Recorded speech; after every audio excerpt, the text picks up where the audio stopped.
Shimul Rajput ji Canada से। राधे राधे महाराज जी। महाराज जी, क्या सांसारिक जीवन में सफलता और आध्यात्मिक उन्नति साथ साथ चल सकती है? चल सकती है, बहुत जोर की चल सकती है अगर हम विवेक के द्वारा चलें तो।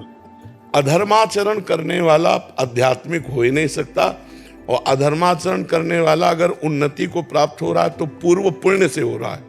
पूर्व का जो पुण्य है वो उसे उन्नति को दिखा रहा है, वो बहुत बुरी तरह नष्ट होगा।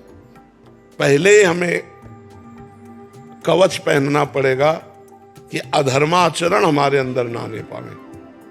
अब क्या क्या अधर्माचरण है, जब हम रोज सत्संग सुनेंगे तो हमें पता चलने लगेगा। और वैसे तो आपको बताएं, सबके हृदय में भगवान बैठे हैं और वो बता देते हैं ये गलत है। क्यों? आपको अनुभव हुआ कभी कि जो ही हम कुछ करना चाहते हैं वो गलत होता है तो वो भय देते हैं और कहते हैं ये गलत है, मत करो, लेकिन हम इसमें सुख मिलेगा, इतनी जोर की भावना हो जाती है कि हम भगवान की आज्ञा का उल्लंघन करके और वो पाप कर्म कर बैठते हैं। अगर हम पाप कर्म करेंगे तो अध्यात्म में चल ही नहीं पाएंगे।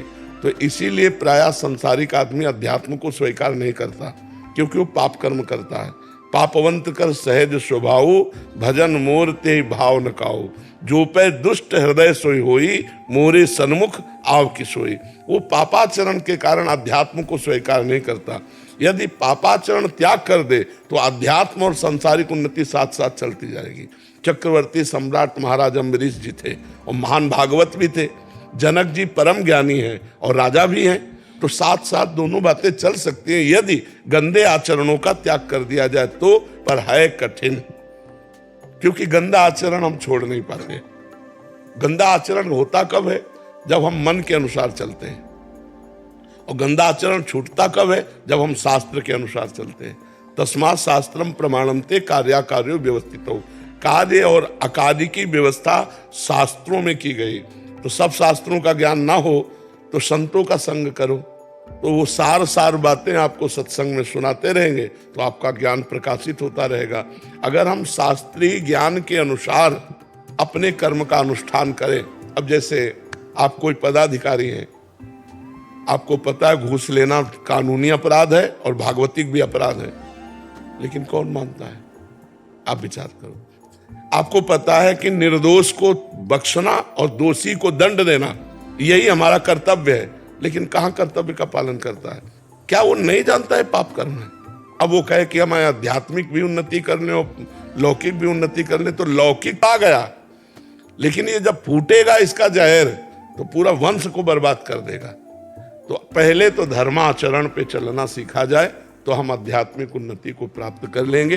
पहले हम अपना चरित्र पवित्र करें, हमारे आचरण पवित्र हो, हमारा जीवन पवित्र हो, हम जिस कर्तव्य में हैं उसको धर्म पूर्वक करें। सबका कोई ना कोई कार्य है, ऐसा कोई संसार में नहीं जिसका कोई कार्य ना हो। कोई किसी का बेटा है, कोई किसी का पिता है, कोई किसी का पत्नी है, कोई किसी का पति है, कोई किसी का कुछ ना कुछ कर्तव्य है। अपने कर्तव्य का पालन करते हुए धर्म पूर्वक यदि भगवान का नाम जप करते हुए चला जाए तो आध्यात्मिक और लौकिक दोनों उन्नति उसकी समान भाव से बढ़ती चली जाएंगी और बड़ा आनंदमय जीवन हो जाएगा, बड़ा आनंदमय जीवन हो जाएगा। पर ये तभी होगी जब पापाचरण का त्याग करके भगवान का भजन करते हुए अपने कर्तव्य का पालन करो। हम चाहे जितने बीमार हो, चाहे जितना कष्ट हो, पर हमारी ड्यूटी है आपसे बात करना, तो हम अपनी ड्यूटी को कोशिश करते हैं कि कभी हमारी छुट्टी ना हो। तुम्हारी तो छुट्टी भी होती होगी शनिवार इतवार, हमारी शनिवार इतवार ज्यादा ड्यूटी रहती है, क्योंकि तुम्हारी छुट्टी रहती है ना, तो हमारी ड्यूटी जोरदार हो जाती है। अपने कर्तव्य का धर्म पूर्वक पालन। तो तुम्हारा जो प्रश्न है कि लौकिक और आध्यात्मिक दोनों उन्नति अगर चाहिए तो पहला होगा चरित्र सही करो और धर्म से चलो, और दूसरों को शोषण करने की वृत्ति जो अंदर होती है उसका त्याग कर दो, अपने आप सब ठीक हो जाएगा। समझ पाए बच्चा? महाराज जी, धीरे धीरे इसका बहुत ज्यादा बढ़ रहा है महाराज जी, लोलुपता। ब्रह्मा जी ने सतयुग, त्रेता, द्वापर, कलयुग, ये चारों पुत्र हैं युग ब्रह्मा जी के, चारों को बुलाया और सतयुग से कहा देखो हमारी सृष्टि में नरक भी है, तो उस पर भी ध्यान देना। तो सतयुग ने साफ मना कर दिया कि हमारे शासन काल में कोई भी नरक नहीं जाएगा। त्रेता से कहा तो त्रेता ने कहा बड़े भैया जैसे चलेंगे वैसे ही हम चलेंगे। द्वापर से कहा द्वापर ने कहा आपकी आज्ञा का हम पालन करने की कोशिश करेंगे।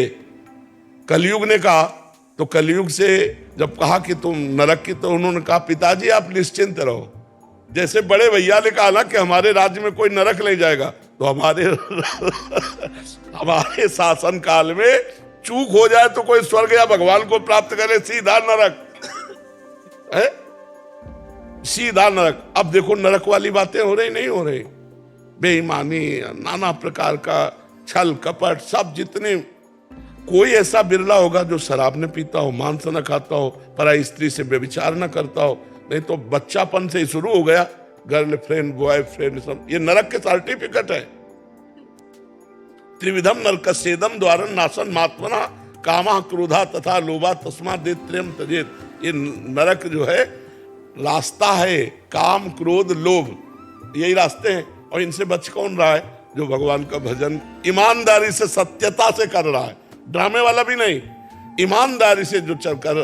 तो इसीलिए कलयुग का प्रभाव है, मुश्किल से कोई स्वर्ग या ब्रह्म पद जाए, नहीं तो सीधे नरक का सर्टिफिकेट है।